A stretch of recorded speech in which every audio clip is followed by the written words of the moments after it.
bienvenue sur le podcast Objectif Performance, le podcast pour construire son haut niveau. Je vais interviewer des kinés du sport, prépa physique, coach ou autres qui amènent et accompagnent leurs athlètes au plus haut. Aujourd'hui, je discute avec Rudy Koya. Rudy a commencé la musculation à 14 ans. Passionné de musculation, il est le premier à s'être lancé dans le coaching en ligne en France en 2006. Depuis, il a coaché plus de 2000 personnes, écrit plusieurs livres et produit plusieurs podcasts.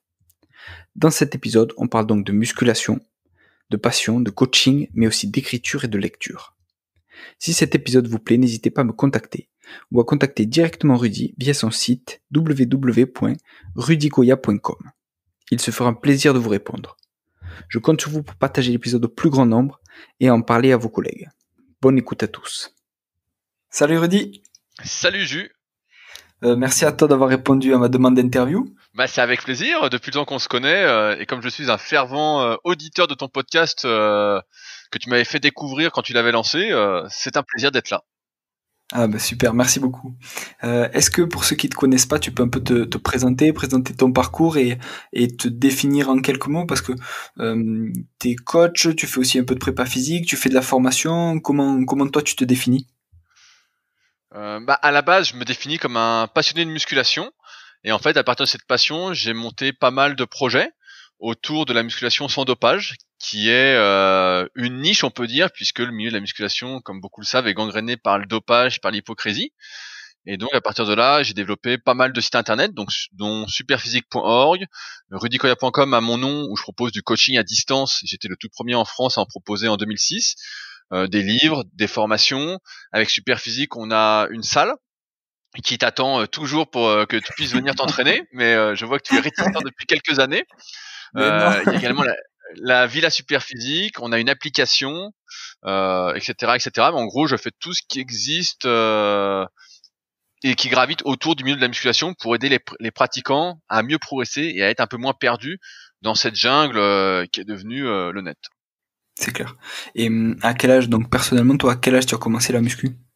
J'ai commencé, j'avais pas tout à fait 14 ans, et j'ai commencé, c'était un été, c'était chez mon grand-père. En fait, tous les étés, on allait chez mon grand-père, qui habitait, je sais pas, une demi-heure de chez mes parents, et on restait un mois chez lui au mois d'août. Et en fait, lui, qui est très bricoleur, il avait construit un banc en bois, il avait les repose-barres, c'est des parpaings, on enfilait des parpaings.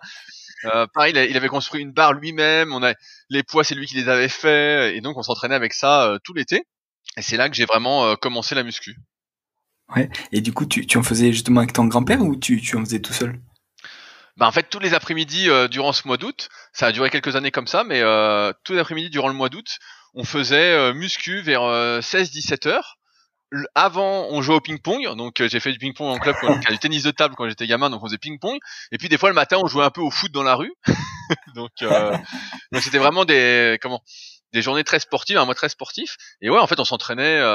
Mon grand-père s'entraînait en même temps que moi, et mon frère s'y est mis aussi progressivement par la suite. Il était petit, puisqu'on a 4 ans d'écart, mais il s'y est mis progressivement par la suite, justement avec le même matériel. Et c'était marrant, en fait. C'était la bonne époque, tu sais. T'étais là, t'étais content, tu gonflais un petit peu, t'étais super content, quoi. C'est clair. Et puis c'est énorme de le faire comme ça à plusieurs, et avec l'émulation que ça peut avoir entre, on va dire, entre ton frère, entre ton grand-père, entre les exemples et tout que ça peut donner, c'est génial. Ouais, t'avais mon père aussi qui s'entraînait un petit peu, mais ce qui est marrant surtout, c'est quand quand t'as 14 ans, tu vois des petits muscles poussés, et puis toi tu te crois hyper balèze, tu sais, c'est un peu les mimes qu'on voit sur le net, où tu te vois dans la glace, t'as l'impression que t'es énorme, mais en fait t'es tout maigre, et c'était un peu ça, quoi. Tu vois un petit biceps poussé, tu dis oh putain. Et en fait pas du tout. Sur la photo, tu dis oh merde, y a rien. Bon, mais depuis, t'as quand même pris un petit peu de masse, si on peut dire.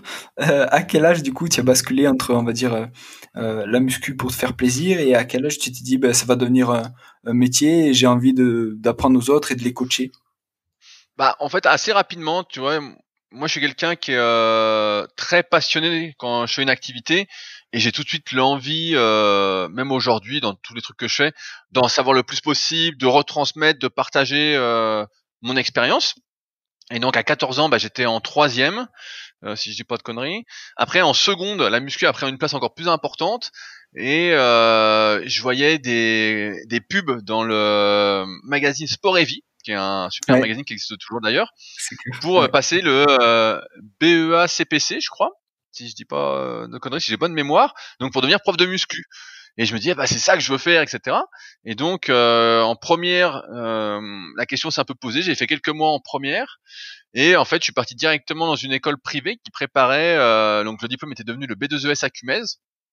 Mais à l'époque, moi, ce que j'avais surtout envie, c'était de m'entraîner. Je voulais avoir du temps pour m'entraîner, je voulais progresser, j'avais soif de connaissances en fait.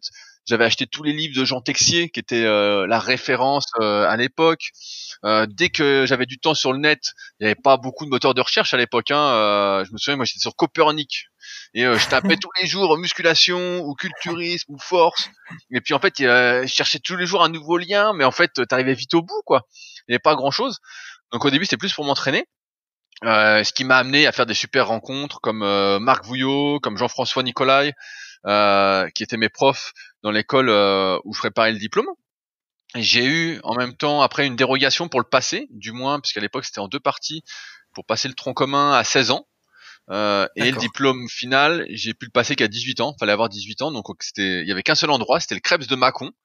Il y avait une formation interne, donc ceux qui faisaient la formation interne avaient plus de chance entre guillemets de l'avoir, et nous qui venions de l'extérieur, on avait moins de chance, mais ça s'est bien passé.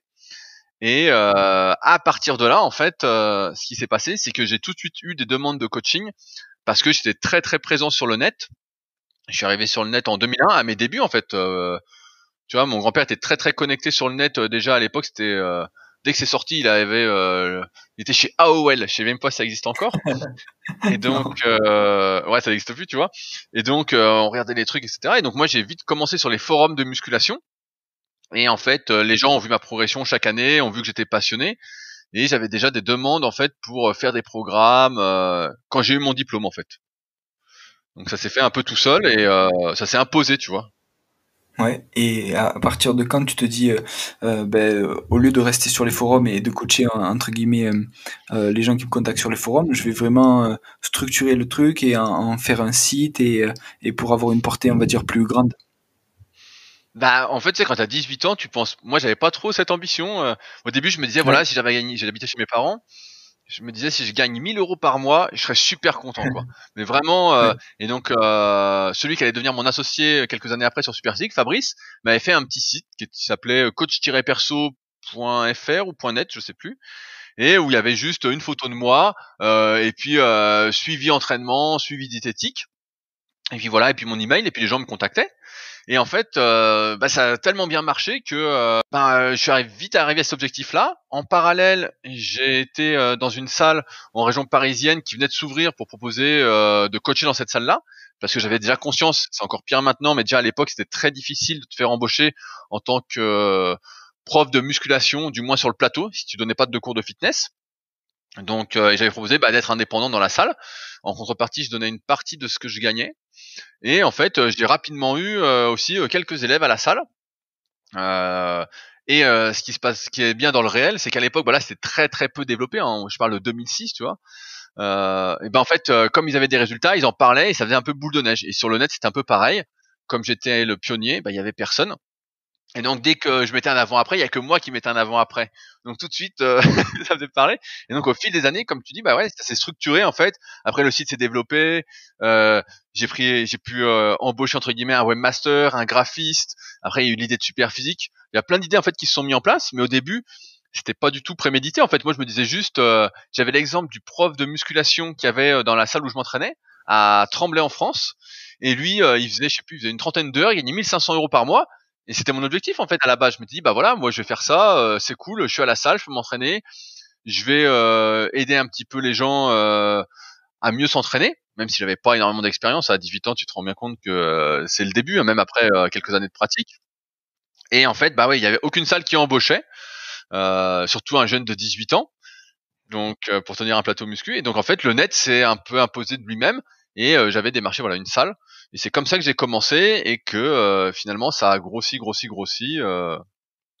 presque sans fin, on va dire. ouais, ouais, jusqu'à aujourd'hui. Et justement au niveau des diplômes, tout ça, après ton BE à Cumez, est-ce que tu as passé d'autres choses? Non, j'ai rien passé d'autre. En fait, j'ai un peu de mal avec tout ce qui est scolaire, dans le Oui, sens où il y a plein de formations que je vois qui m'intéresseraient, mais vraiment m'intéresserait, mais en fait, j'ai du mal avec tout ce qui est notion d'examen, d'être bloqué pendant un week-end.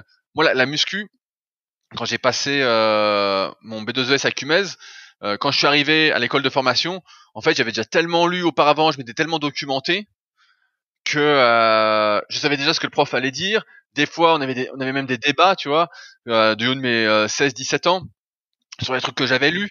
Et pareil, tu vois, dès que j'ai un truc en fait qui va m'intéresser, je vais creuser le sujet un peu tout seul. Je vais souvent, c'est une technique un peu inconsciente, je vais me rapprocher d'un mentor qui peut me transmettre un peu ce qu'il sait. Je vais tester moi-même et après, si c'est bien, bah, je vais encore creuser. Mais ouais, j'ai pas de formation, du moins diplômante en plus que le B2ES à Oui. Cumez. Et c'est vrai que quand on t'écoute et quand on écoute tes podcasts, on a l'impression que tu apprends énormément grâce au net, on va dire, et même sur les livres, parce que tu lis régulièrement aussi. Ouais, bah, j'essaye de lire à peu près un livre par semaine. Donc tu vois, bah, juste après le podcast, je vais essayer d'aller en racheter parce que j'en ai plus. Mais bah, il y en a que je relis de temps en temps. Mais ouais, en fait, moi, je suis assez.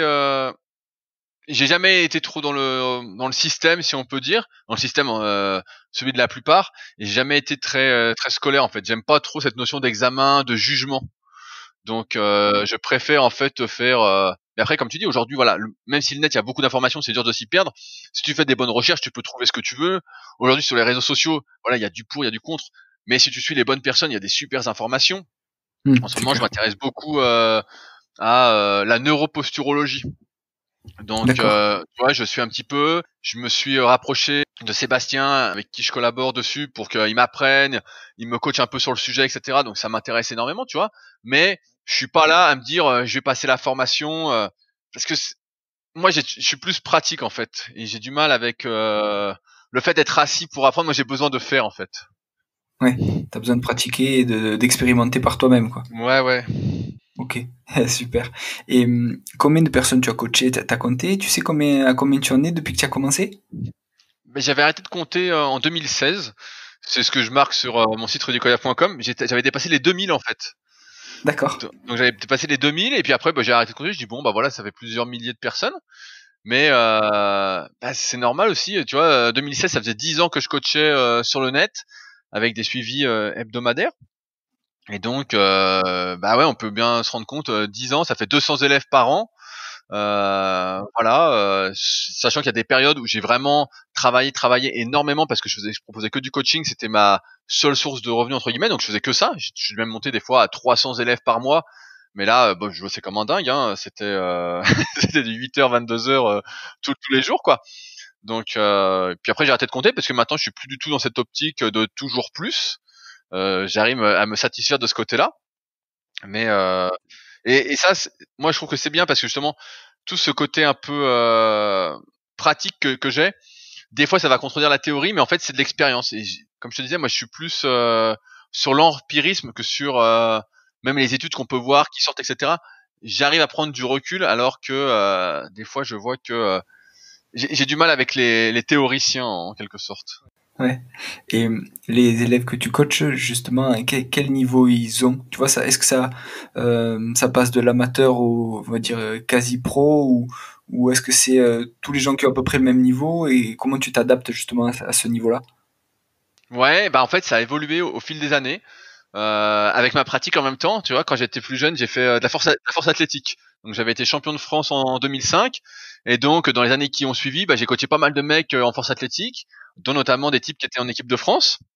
Ensuite, j'ai fait un peu de tutorisme, j'ai fait j'ai fait une saison de compétition quand j'avais 20 ans, je crois. Et donc après, bah, j'ai coaché des mecs qui faisaient un peu des compètes, donc de manière naturelle.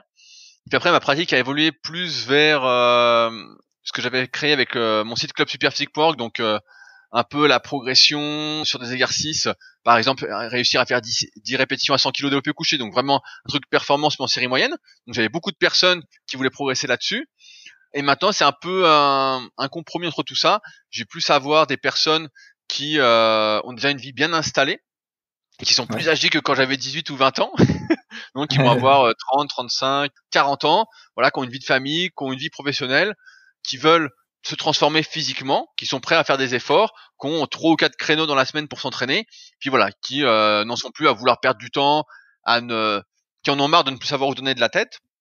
Et après, en termes de niveau, bah, ça se ressemble un petit peu. Ça va être des personnes qui ont, suivant les tableaux du club Superphysique, j'avais fait des niveaux, etc., qui vont faire par exemple aux alentours de entre 10 à 60 et 10 à 100 au développé couché, tu vois, pour donner un ordre d'idée, qui vont faire entre 0 traction et 15 tractions. Donc moi, ce que j'appelle des personnes qui sont semi-débutantes ou intermédiaires en muscu. Et ce qui est marrant, c'est que en fait, mes élèves évoluent avec ma pratique et avec l'âge en fait. Et ce qui est normal parce que là j'ai 33 ans, donc je parle plus aux jeunes qui ont 18 ans, qui eux rêvent, je sais pas, de manger une pizza, d'acheter une belle voiture, d'être au bord de l'eau. Et moi je rêve plus du tout de ça et je transmets pas du tout ça, donc c'est normal. Mais tu attires ça, il y a la loi de l'attraction qui dit qu'on attire les personnes Ouais. qui nous ressemblent entre guillemets, et je pense que c'est un peu ça. C'est un peu ça, Ouais, je c'est vrai que pense. c'est ce qui ressort, parce que si on suit un peu ton parcours, là, comme tu dis, au final, tes élèves vont de pair avec, on va dire, ce que tu as envie de faire au moment où tu le fais, quoi. Ouais, ouais, c'est ça. Bah oui, mais c'est normal parce que mon discours est différent de celui que j'avais à 18-20 ans, et même ce que je montre. Avant, je pouvais filmer des performances à fond et puis les mettre en ligne. Maintenant, j'ai plus ce truc-là. En fait, je me dis bah non, mais ça n'a pas de sens. En fait, c'est pas, je veux pas attirer des gens qui sont trop à fond parce que ça m'intéresse pas. Aujourd'hui, ça fait ouais presque 20 ans que je m'entraîne, donc je comprends bien que j'ai pas les mêmes attentes que quand j'avais 18 ans, où prendre 1 centimètre de bras, c'était presque vital. Aujourd'hui, ouais, aujourd'hui c'est pas très important. Et justement, alors, l'objectif des gens qui te contactent, c'est quoi? Tu vois, c'est quoi qui revient le plus souvent? Bah, il y a deux choses, hein. La plupart veulent perdre du poids parce que on est dans une société un peu sédentaire, de plus en plus sédentaire, de malbouffe, donc ils veulent se remettre en forme, donc ils ont une dizaine de kilos à perdre, et en même temps, voilà, ils veulent prendre du muscle, ils veulent prendre de la force, ils veulent être mieux dans la vie de tous les jours. Ou à l'inverse, ce qui est moins fréquent, c'est des personnes qui veulent prendre du poids, donc par exemple qui vont faire 1m80, 60 kilos, et puis qui se disent bah voilà, moi j'ai toujours voulu être en forme, être plus musclé, et donc qui veulent plus grossir. En général, ça c'est plus un problème de jeunes. On a moins ce problème-là quand on vieillit, puisque les années sont comptables. D'ailleurs, est-ce que t'es en forme toi, Jules, en ce moment? Mais moi, je suis in shape. J'ai une shape, allez. Je suis in shape. Moi, je retrouve mon poids d'enfant, en fait, là, tu vois. Ah, mais ça, c'est depuis que t'es pour Paris au foot. Non, C'est pour ça. arrête, dis pas ça, putain. Eh, je vais être obligé de couper ça. Non, non. Moi, je me sens bien, et moi, ce qui m'a mis un coup de pied au cul, c'est la naissance de mon fils. Vraiment. Oui, bah tu vois, j'ai pas mal de personnes qui me contactent par rapport à ça. Ils ont un enfant et puis ils Ouais. veulent pouvoir jouer avec, alors qu'ils ont mal au dos, ils ont mal aux épaules, ils ont mal aux genoux, ils sont en surpoids, ils disent putain je pourrais pas, tu sais, ils ont peur un peu de faire honte à leur enfant, donc en fait ils veulent Ouais, se ouais. remettre en forme, quoi. Ben moi, je me suis dit quand il est né que, à l'âge que j'avais, il fallait que je retrouve cette envie de, entre guillemets, de me bouger le cul, et ce plaisir de se faire mal un peu, tu vois, en sport, et quel que soit le sport. Et pour pouvoir lui transmettre ça, il fallait que moi-même je retrouve on va dire, Le le goût de spirit. ça, quoi. Ouais, c'est ça, c'est ça. Et je vois pas mal aussi de gens, par exemple, qui reprennent le judo, tu vois, qui ont fait du judo chez les jeunes, et quand leur enfant se met au judo, par exemple, eh ben, ils reprennent le judo avec leur enfant, et si tu veux, ils progressent, et puis tu vois, il y a un aspect un peu transmission qui est intéressant, je trouve. Donc, ouais, bon, là, il est trop Ouais, petit, mais mais je comprends. Moi, j'en ai beaucoup qui m'écrivent pour ça aussi. Mais en gros, voilà, moi, j'ai pas d'élèves de personnes qui me contactent pour faire Monsieur Olympia ou pour devenir champion du monde de force.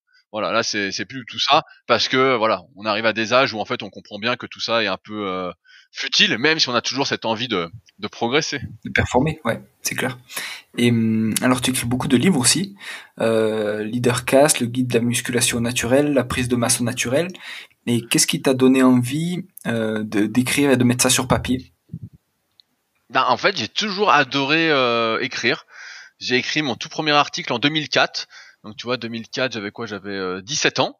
C'était pour gagner un pot de protéines sur le net. Et j'ai pas gagné.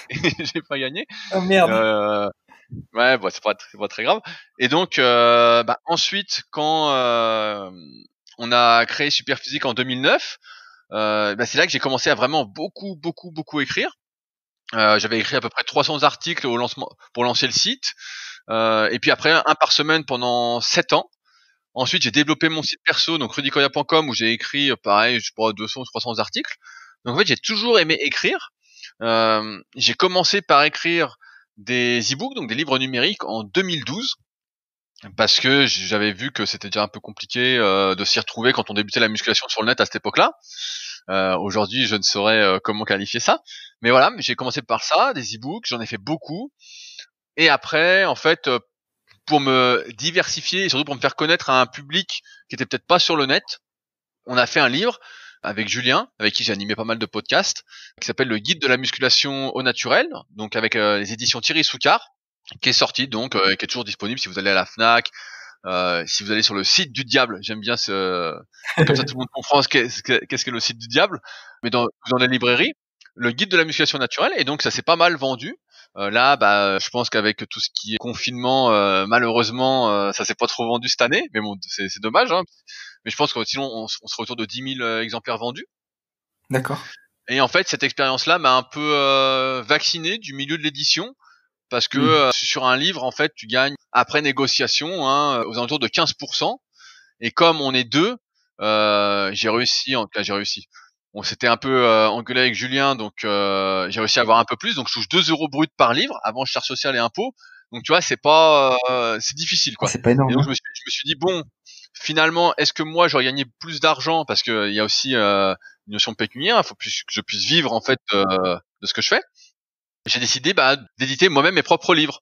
Et donc j'ai commencé par sortir un livre avec mon projet leadercast.fr, donc un podcast que j'anime sur l'entrepreneuriat, le développement personnel, mes réflexions un peu, Ouais. ce que je souhaite transmettre, qui s'appelle Leader Project, que je t'ai posté lundi, Jus, donc tu ne vas pas tarder à recevoir. C'est impeccable, Enfin, merci. je t'ai fait une super dédicace, tu vas rigoler. C'est classe. Et donc ça s'est pas mal vendu, ça se vend toujours, hein, chaque semaine. Donc c'est plus un livre, voilà, sur comment vivre de sa passion, comment être heureux de ce qu'on fait. Voilà, c'est plus mon éthique, et étape par étape. Et ensuite j'ai sorti il y a quelques mois, le guide de la prise de masse au naturel. Donc avant qu'on soit reconfiné, que les salles de sport ferment. Mais malgré tout, ça s'est quand même pas mal vendu. Mais je pense que ça serait mieux vendu si les salles avaient été ouvertes, parce que c'est sûr qu'il y a de moins en moins de Ouais, personnes qui sont concernées par la prise de masse actuellement. Et c'est clair. donc aujourd'hui, en fait, c'est devenu assez facile d'imprimer un livre. Et comme j'ai une certaine communauté qui me connaît depuis, voilà, il y en a qui me suivent depuis 20 ans, d'autres qui me découvrent maintenant. Et en fait, ça se vend plutôt bien. Là, j'espérais sortir le guide de la sèche au naturel, donc pour le mois d'avril, mai, mais bon, si les salles, si les salles réouvrent pas, je sais pas si ça vaut le coup de le sortir tout de suite. Mais ouais, en fait, moi j'adore écrire. C'est vraiment mon truc. Je suis plus à l'aise à l'écrit que à l'oral, où j'aime bien ce côté un peu naturel, sans trop de préparation. Mais ouais, en fait, aujourd'hui, tu peux imprimer toi-même. Après, derrière, c'est moi qui envoie. Mais j'aime bien en fait. C'est un peu le petit côté artisanal qu'on a perdu. C'est le truc où des fois tu commandes sur le site du diable. Je vois, parce que des fois j'ai des gens, ils m'écrivent, ils sont pas contents, ils disent oui, j'ai commandé hier, j'ai toujours pas reçu le livre. Et je dis ouais, mais je dis mais je suis déçu d'une part, parce que je me dis bon en fait j'ai ciblé, ça a touché les mauvaises personnes, parce que moi j'essaye vraiment de militer pour le petit artisan du coin, pour voilà le truc un peu artisanal, à taille humaine. Et donc je suis très content quand je fais mes petites enveloppes, et je mets ma petite dédicace pour tout le monde, et quand je connais quelqu'un, je mets un truc un peu plus sympa. Mais mais ouais, c'est cool. Ah, c'est top. Et à côté de ça, justement, tu as 2 podcasts, donc le Super Physique Podcast et le Leadercast. Donc par rapport justement à l'écriture, qu'est-ce que ça t'apporte en plus, ces podcasts et qu'est-ce que tu aimes justement dans ce côté, on va dire, oral, quoi? En fait, on a été, pareil, c'est un truc que peu de personnes savent, on a été les tout premiers en France avec Superphysique à faire des podcasts. Donc en D'accord. 2010, Superphysique, on l'a sorti le 15 septembre 2009, et en 2010, on a commencé à faire des podcasts. Donc on faisait avec Michael Gundil, avec Christophe Cario, avec Julien, j'en faisais avec Fabrice, donc c'était moi la personne récurrente un peu du truc. Et puis en fait, ça marchait pas des masses, donc on a arrêté peut-être au bout d'un an. Ensuite, on a repris sur YouTube, mais pareil, on a tenu un peu plus longtemps. On a tenu peut-être 2 bonnes années. Puis pareil, on s'est un peu essoufflé parce que ça marchait pas, ça décollait pas, c'était stable en fait. Et puis à un moment, j'ai eu l'envie de partager autre chose que de la musculation. Et donc, j'ai sorti entre guillemets Leadercast. Je dis voilà pour ceux qui veulent être des leaders dans leur vie, pas forcément des leaders aux yeux de tous, mais au moins être entrepreneur dans sa vie. Euh, et donc ça, moi, ça me permet en fait de faire le point sur mes idées. Comme je suis quelqu'un qui lit beaucoup, euh, si tu te poses jamais pour faire le point, si tu prends pas le temps de faire le point sur tes idées, en fait, c'est toujours dans ta tête. Ça tourne, tu sais, c'est comme quand tu as une idée, c'est là, c'est là, c'est là. Et si tu l'écris pas sur un papier ou tu la mets pas en forme, elle est toujours là et t'arrives pas à avancer. Donc moi, ça me permet de faire le point. Et après, je me suis rendu compte que ça intéressait pas mal de personnes, notamment sur tout ce qui était un peu le caractère, j'ai envie de dire, motivationnel, enthousiasme. Donc je partage par rapport à ce que je lis, par rapport à ce que je vois. Voilà, ça fait maintenant, je suis à 235 épisodes, donc ça fait un petit moment. Enfin. Ouais. On a le Superphysique Podcast, donc j'ai forcé Fabrice au début, mon associé sur Superphysique, à faire le podcast. Et puis maintenant, on rigole bien. Ça, c'est plus de l'entertainment, du divertissement. On répond aux questions qui sont posées sur les forums Superphysique, donc qui sont les plus vieux forums du web. Hein. Ils ont pratiquement 20 ans. Je les avais rachetés à quelqu'un qui les avait auparavant. Et donc, il y a des questions qui sont posées tous les jours. Et à partir de là, on sélectionne quelques questions et on y répond avec nos anecdotes de jeunes vieux, comme on dit. Donc il y a une bonne ambiance, donc c'est cool. Et là, je sors encore un autre podcast. Donc tu as une exclusivité Ah, bah, parfait, impec. qui sort en janvier. Normalement, j'en ai déjà trois épisodes d'avance. Donc j'essaie d'en avoir 5 ou 6. J'aime bien vraiment avoir de l'avance. Qui va être sur le kayak. Parce que je fais pas mal de kayak et en fait, il y a très très peu d'informations. Tu vois, c'est tout l'inverse de la muscu. Il y a rien du tout. Et donc, comme tout passionné, en fait, je suis là et il me manque des informations. Et donc, je pars à la recherche d'informations en interviewant les meilleurs Français et Françaises, donc les membres de l'équipe de France, et je leur pose mes questions. Donc, je pense à terme même, je peux le dire tout de suite, faire une compilation après sous forme de livre, en fait, de ces interviews. Puis, il y avait un petit bouquin que j'avais, qu'on m'avait prêté sur le canoë-kayak de slalom ou de rive ou de descente, je sais plus, qui avait été fait il y a quoi, il y a une trentaine d'années, même plus 40 ans, ouais, c'était les années 80. Donc ça date et je me dis bah tiens, ce serait bien de faire ça pour le kayak de course en ligne. Et donc là j'ai commencé et je suis super content et donc je vais lancer ça en janvier, le temps d'avoir pas mal de contenu d'avance pour pas être pris au Ah, c'est dépourvu. trop bien. Si sur une semaine je peux pas enregistrer et que j'arrive pas à trouver des disponibilités en accord avec l'athlète, que je sois pas fourré, parce que moi j'aime bien une fois que c'est lancé avoir un rythme un peu régulier, en sortir un par semaine ou un toutes les 2 semaines, à définir après en fonction. Mais ouais, après moi j'aime bien les podcasts parce que c'est plus naturel et ça touche entre guillemets. Moi je suis un très grand consommateur de podcasts, j'en écoute énormément et des fois je suis déçu, je dis ah il y en a déjà plus. Mais je trouve que les podcasts c'est vachement bien comparativement aux vidéos sur YouTube parce que si tu écoutes un podcast, tu veux que ce soit long, tu es disposé à ce que ce soit long, tu peux rentrer dans les détails, tu peux pas mentir en fait dans un podcast. C'est vraiment toi, tu vois. Il y a pas alors dans une vidéo, il y a beaucoup de jeux d'acteurs. Si tu regardes les tendances YouTube, c'est du sketch quoi, c'est du bêtisier et ce que j'ai à raconter, ce que je souhaite en tout cas transmettre, ça peut pas se résumer en 5 minutes. Donc c'est pour ça que j'aime bien les podcasts et je suis très friand des podcasts dont le tien. Ah, merci, merci encore. Et c'est vrai que moi, ce que j'aime bien, c'est que déjà, tu peux l'écouter à tout moment. Tu vois, aussi bien en allant faire ton sport qu'en prenant la voiture ou on va dire quand tu fais autre chose, la cuisine, le ménage, peu importe. Et ce que j'aime bien, c'est que les podcasts qui te font, qui t'apprennent des choses, tu vois, et les podcasts qui te font, on va dire, gamberger, tu vois, qui te font réfléchir et justement qui te Ah remettent en ouais. question, qui te disent, ah, mais moi, dans cette situation, lui il raconte ça, mais moi, comment je ferais, etc. Et en plus, t'as une source de savoir, je trouve, qui est immense là-dessus, quoi. Tu peux trouver, tu vois, tu parlais du kayak, eh ben, c'est génial de sortir un truc sur, on va dire, ce phénomène-là, et c'est génial d'apporter ses connaissances et du savoir à des gens qui sont passionnés par ça, quoi. Tu vois? Ah mais c'est sûr que les podcasts, moi je trouve ça super. Hein, franchement c'est top. Moi après je suis un grand lecteur et j'adore les podcasts. Et par contre je consomme très peu de vidéos. Tu vois là ça les vidéos j'ai du mal. Ouais. Tu as aussi sponsorisé des athlètes à une époque, Ouais et je ouais voulais ouais c'est vrai. savoir comment tu étais arrivé là-dedans et qu'est-ce que ça t'avait apporté?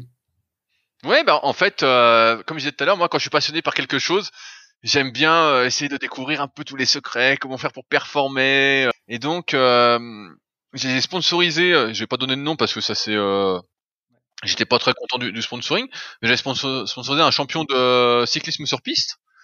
Et en fait, l'idée, c'est parce que j'avais acheté un watt bike à ma salle, donc qui est un vélo, une sorte de home trainer un peu haut de gamme. Et en fait, en faisant tous les tests dessus, je me suis aperçu que j'étais super fort. Je me dis putain, mais c'est incroyable et tout. Et je me suis dit bah pourquoi je serais pas du cyclisme sur piste, tu vois. Bon, l'idée à la con quoi, hein. Le mec extrapole, il fait un truc, il dit oh putain, je peux être champion. C'est clair. Et donc je me dis bon bah attends, je vais regarder un peu de qui je pourrais me rapprocher. Et puis je vois un champion qui avait besoin de sponsors, etc. Je dis bon bah allez, je vais mettre un peu de sous. Et puis en échange, je lui ai dit bah voilà, j'aimerais venir une fois par mois, voir ton entraînement, communiquer, voilà, voir un peu. Et bon bah ça s'est moyennement passé. Parce que en fait j'ai été qu'une fois et en fait le type était très pris. La seule fois où j'ai été, le mec avait plein de trucs à faire en même temps. Pour la somme que j'avais donnée, bah pour lui c'était peut-être pas grand chose, mais pour moi c'était énorme, tu vois, c'était on parle de 5 000 euros. Pour moi c'était assez important. Et en fait bah voilà, pour moi j'en avais pas eu pour mon argent et donc j'étais voilà. Ensuite j'ai voulu responsoriser ce que j'avais un copain qui jouait au basket, donc il jouait dans une bonne division, j'ai oublié laquelle, et pareil il m'a dit ouais, je dis bon allez pourquoi pas. Là j'étais moins fan de basket, mais pareil voilà, ça m'a pas apporté grand chose. Et donc j'ai dû sponsoriser pareil un troisième truc, mais j'ai oublié. Et en fait après bah, j'ai arrêté de sponsoriser parce que je me suis dit bon, finalement il y a pas le retour que je veux. Et j'admire les entreprises hein, quand même qui sponsorisent les athlètes, tout en sachant qu'elles n'auront aucun retour derrière en fait. Tu vois, quand j'ai sponsorisé le champion de cyclisme, en fait, bah voilà, nous on proposait c'était avec Superphysique, donc on proposait des compléments sur Superphysique, mais ça n'a rien vendu de plus en fait. Ça n'a absolument rien vendu de plus. Donc c'était plus, je comprends dans l'optique de l'image, mais en fait, ouais, ça servait pas à grand chose. Et c'est pour ça qu'aujourd'hui, bah, je sponsorise plus personne. Des fois, j'ai l'envie, tu vois, d'aider quelqu'un ou de me dire allez, mais mais je me dis bon, cet argent-là, il serait peut-être mieux pour moi dans un Mmh. kayak, pour en faire avec un non, mais pour en faire avec un pote ou pour acheter une machine pour ma salle de muscu, pour que les mecs puissent en faire ou plutôt que pour sponsoriser. Mais c'est vrai que pendant un moment, je dis ah bah tiens, je vais sponsoriser un tel, je vais faire un tel.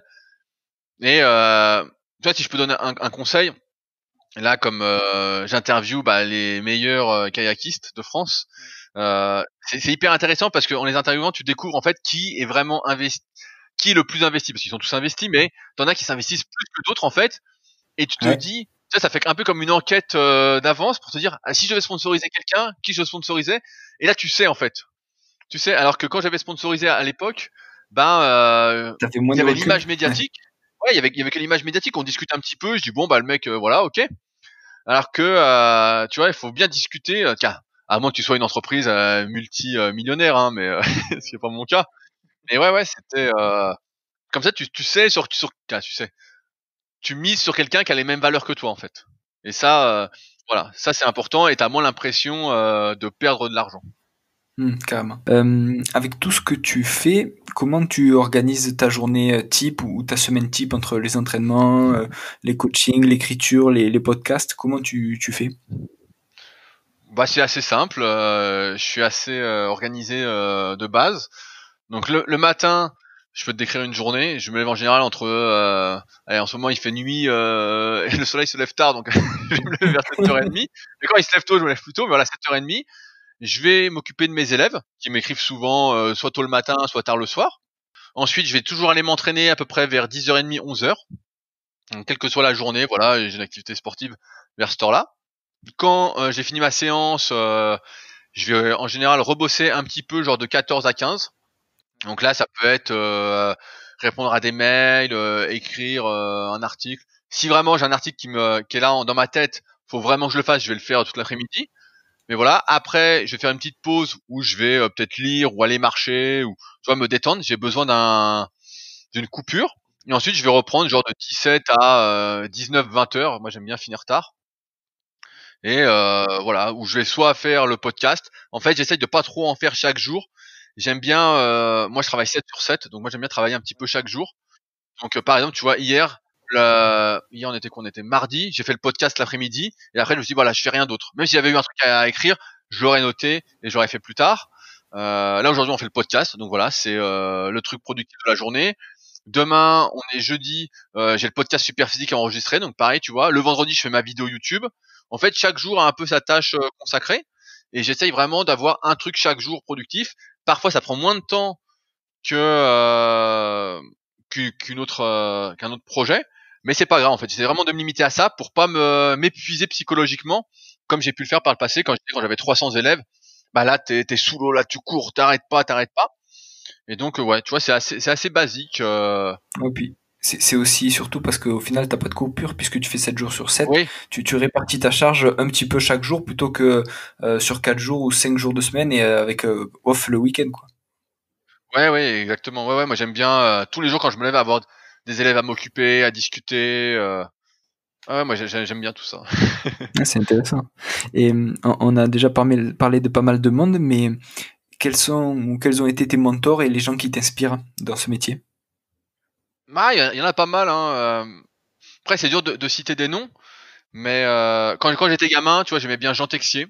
Vraiment, Ouais, je l'ai pas connu personnellement, mais voilà, c'était un mentor. Après, je me suis pas mal rapproché de Michael Gundil, qui fait maintenant beaucoup de livres. Quand j'avais de 16 à 18 ans à peu près, jusqu'à 19 ans. Euh, et après, bah, je regarde un peu pas mal de choses. Tu vois, il y avait Charles Poliquin, je regardais pas mal. Tous les mecs qui écrivaient sur T-Nation, tu vois, il y en avait beaucoup qui écrivaient sur T-Nation. C'était pas spécialement des mentors, mais des gens que tu regardes, tu te dis ah leur avis vaut quelque chose, tu vois. C'est pas juste des mecs, c'est pas juste des influenceurs, tu vois. Là, j'accorde pas mal d'intérêt aux mecs qui font de la neuroposturo. Donc allez, je fais une petite pub Sébastien Zimmer, donc qui fait ça avec Romain, j'ai peur d'écorcher son nom de famille donc je vais pas dire, et avec Adrien Chartier. Donc je regarde pas mal ça, mais tiens, c'est intéressant nanana.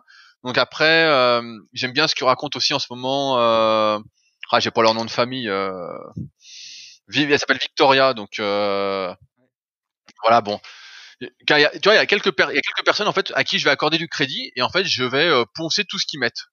Vraiment, tu vois, c'est un peu ça c'est un peu ça ma formation continue, c'est que je vais trouver des personnes et je vais dire tiens ça m'intéresse ça, comment ça marche, voilà, tu vas c'est chercher tout ce qu'ils ont produit ou tout ce qu'ils ont mis ouais ouais en ouais, ligne ou je vais vraiment lire tout ce qu'ils ont fait. Je suis moins vidéo donc s'ils font des vidéos j'ai plus de mal à regarder, mais s'ils font des podcasts bon bah je vais écouter direct, je vais vraiment mais ouais ouais tu vois c'est plus des trucs comme ça et après c'est par période hein. Là, bah, au kayak, il y a rien, donc comme ça, c'est réglé. Mais tu vois, quand j'ai fait l'année dernière, j'ai fait les championnats de France de rameur. Bah, pareil, je regardais ce que faisaient les mecs, les meilleurs, donc c'était les Anglais. Donc je me suis abonné aux gars sur Insta, je regarde leur entraînement, qu'est-ce qu'ils font, tu vois. Et donc je m'en sers un peu comme mentor. Je dis tiens, qu'est-ce qu'ils font, je vais regarder tous leurs comptes. Parce que des fois, tu t'abonnes à un compte Instagram, mais t'attends qu'il y ait des nouvelles publications. Sauf qu'en fait, il y a tellement de trucs qui ont déjà été postés que putain, mais le truc, tu te régales en fait si tu fais le tour. Donc j'avais bien regardé et là je regarde un peu moins parce que cette année ça a été annulé, du moins en direct, ça s'est fait en ligne et donc ça m'intéressait moins. Mais tu vois, à chaque fois je vais chercher pas pratiquement les meilleurs dans un domaine et puis les suivre et regarder tout ce qu'ils font quoi. Mais je pense que c'est important en fait d'avoir des personnes auxquelles un peu te référer, te référer au moins pour te tirer vers le haut parce que ça peut arriver que tu éprouves une certaine lassitude dans ton domaine. Tu vois, la muscu, pour prendre du muscle, se transformer physiquement, pour moi, j'ai fait le tour, en fait. Tu vois, j'ai coaché plusieurs milliers de personnes. J'ai écrit, si on compte tous mes livres numériques, j'ai dû écrire 15 livres. Tu vois, donc bon, à bout d'un moment, j'ai une formation que j'ai fait en ligne aussi où je délivre un certificat. Donc pareil, j'ai vraiment passé beaucoup de temps là-dessus. Et donc après, si tu te, te renouvelles pas entre guillemets, mais après pour moi ça se fait naturellement, c'est des choses qui m'intéressent. Mais en fait, t'as une lassitude et puis t'as plus envie de. Tu sais, c'est un peu morne quoi. Il y a plus de challenge. Voilà, il y a plus de challenge. Mmh, c'est clair. Et au niveau des livres, alors, parce que avec tout ce que tu lis, si tu en ressors, on va dire, juste quelques-uns dans lesquels tu vas piocher régulièrement, qu'est-ce que tu mettrais? Bah ça tombe bien, j'ai fait un podcast la semaine dernière là-dessus. Tu n'écoutes plus mes podcasts, Ju. C'était pour. Bah, je peux te le dire si tu veux. Je suis sûr que tu vas parler de Nadal, parce que tu parles Non, souvent de non, Nadal. non. Non? Non, c'est pas alors j'ai la liste en plus sous les yeux parce que j'ai mon cahier. Moi, je suis un vieux de la vieille en fait. J'aime bien prendre des notes sur un cahier. Donc, et j'ai ce cahier avec mon plan du leadercast de la semaine dernière. Et donc je peux te dire, pour ceux qui nous écoutent, je pense qu'il y en a un qui va beaucoup leur parler. C'est les règles d'or de l'excellence de Bob Bowman, Oui. donc, qui est l'entraîneur de Michael Phelps et qui est vraiment rempli de conseils pratiques en fait sur l'état d'esprit à adopter qu'on soit un champion, qu'on veuille devenir un champion, ou même en fait j'ai envie de dire pour sa propre pratique, on a tous envie de progresser. Et celui-là, je l'ai relu plusieurs fois et il est vraiment super quoi. Hmm. Ça c'est Et vraiment. alors, tu vas, excuse-moi, je te coupe. Tu vas aussi parler des Vas-y. 4 accords Toltec, à mon avis. Non, je l'ai pas mis dedans. Ah putain, Je l'ai merde. pas mis dedans. Pour essayer dans le sport, il y en a deux autres que j'aime beaucoup. C'est le gène du sport. Je sais pas si tu l'as lu. Non, non, mais Mais si il me tu l'as parle. pas lu, il faut que tu le lises. Hein. Faut vraiment que tu le lises. Ouais. Tu vas l'adorer. C'est ton style. Euh, c'est mieux que Dan Carter que je t'avais prêté. Oui, grave. C'est mieux que Dan Carter. C'était un peu vide. Le gène du sport de David Epstein. Alors là, c'est exceptionnel. Franchement, tu vas te régaler. C'est un gros livre. Mais c'est sur un peu bah ouais les différences entre individus, comment se passe l'entraînement, la sélection. Enfin bon, c'est un chef-d'œuvre. Et il y en a un autre que j'ai lu assez récemment qui s'appelle Endurance, qui est un peu sur nos limites en fait. Comment sont D'accord. régulées nos limites. Et c'est hyper intéressant. Donc ça s'appelle juste Endurance. J'ai plus le nom de l'auteur, mais pareil, ça c'est un super livre. Quand tu le lis après, tu te fixes un peu moins de barrières en fait. Ouais. Ah, c'est intéressant. Tu vois, pour ceux qui nous écoutent, comme c'est plus dans le sport, je recommanderais ces trois-là, qui sont vraiment. Et c'est des livres que je regarde régulièrement. Ouais, carrément. Eh ben, impeccable. Et alors, pour les gens qui aimeraient justement te contacter en direct, où c'est qu'on peut te trouver et sur quel réseau t'es le plus actif? Bah, moi, je dirais que le plus simple, c'est de me contacter via mon site rudicoya.com. Donc, c'est ça le plus simple. Parce que je réponds très très peu aux messages qu'on m'envoie sur les réseaux sociaux. En fait, pour moi, les réseaux sociaux, c'est juste une façon d'amener sur un article que je fais ou sur un podcast que j'ai fait.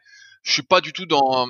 C'est pas en fait ma façon d'être, de partager ma vie ou de.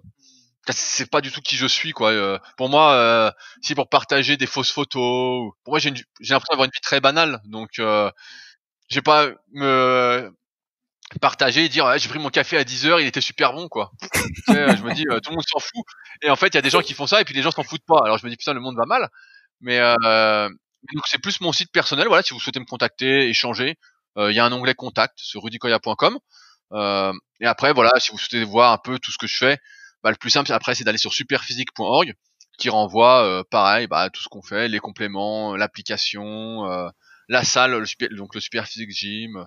Ouais, où je vais tout le temps. Ouais, bah, où on t'attend, mais bon, ça fait des années que tu me dis ça. Mais ouais, après, moi, je suis sur les réseaux, mais c'est pas, je réponds très peu parce qu'en fait, il y a trop de messages, ça va dans tous les sens. Et pour moi, ouais, c'est pas. Pour moi, quand tu veux contacter quelqu'un de manière professionnelle et vraiment échanger, tu le fais par mail ou tu le fais dans la vraie vie ou tu vois. Mais tu le fais pas sur les réseaux sociaux. Pour moi, c'est pas sérieux, quoi. Tu vois. Ouais. C'est- Ouais, mais c'est je assez- vois ce que tu veux dire. Voilà, c'est pas sérieux, quoi. Parfait. Eh ben, Voilà. Rudy, merci beaucoup en tout cas pour le temps passé. Ouais, bah, avec plaisir, Jus. Bah, j'espère que tu vas continuer longtemps ton podcast. Ça m'a fait plaisir que tu Merci. m'interviewes parce que quand j'écoute les mecs que t'interviews, je me dis putain, y a que des tronches, hein. Y a que- Oh, j'ai dit putain, quand t'avais commencé avec le préparateur physique des Carolina Panthers, j'ai dit oh putain, j'ai dit fouf, il démarre comme une bombe, hein. J'ai dit Non, mais en gros, tout tourne autour on va dire, de la performance et c'est aussi bien, on va dire, voilà, des coachs, des kinés, des prépas physiques, mais tu vois, il y a toujours cet aspect un peu transmission, un peu enseignement. Alors, toi, ça peut être par des livres, il y en a d'autres qui font des cours voilà, des congrès ou des articles scientifiques, mais tout va vers c'est pour ça que c'est objectif performance, tout va vers être plus performant soi-même en apprenant des choses et rendre, on va dire, les gens autour plus performants, quoi, tu vois. ouais, non, mais je vois bien, non, mais de toute façon, c'est cool, hein. Moi, je suis content de l'écouter. C'est vrai qu'on manque pas mal de podcasts sur le sport. Il y en a, mais des fois, c'est un peu fade, en fait. Et toi, il y a pas mal de trucs, en fait, que je découvre. Et je dis, ah, tiens, un coup, il y avait un truc sur les yeux, je crois, si j'ai bonne mémoire. Ouais. T'avais un truc sur Oui, un mec qui venait oui. avec les yeux et tout. Et je dis, putain, mais je dis, ça, c'est hyper intéressant. Ça, c'est énorme. Ouais. Ça, c'est l'épisode 2, c'est avec Romain Bordas à Lausanne. Et ça, c'est hyper impressionnant ce qu'il fait. Et pour avoir été, je suis allé le voir donc à Lausanne et j'ai testé ce qu'il a fait. Je te jure, le ressenti quand tu sors de ça, c'est que t'es dans Matrix, quoi. T'es Néo. Je te jure, t'es en Tenez. voiture. Ah, Et t'es en calme-toi, voiture. calme-toi. Non, je te jure, t'es en voiture et tu vois ce qui va se passer, quoi. Tu vois? T'es Naruto, t'es Sasuke, quoi. Tu vois? Non, mais pour ça, c'est vachement intéressant. Ça ouvre des pistes, tu vois. C'est ce que j'aime, en fait. Ça ouvre des pistes et donc c'est cool pour moi, en tout cas, et sans doute pour beaucoup d'autres personnes qui ont fait un peu le tour de leur discipline. Carrément. Eh ben, merci beaucoup en tout cas, Rudy. Merci Jus, et puis que la force soit avec nous. Merci beaucoup. À très bientôt. Salut. Salut à tous. Voilà.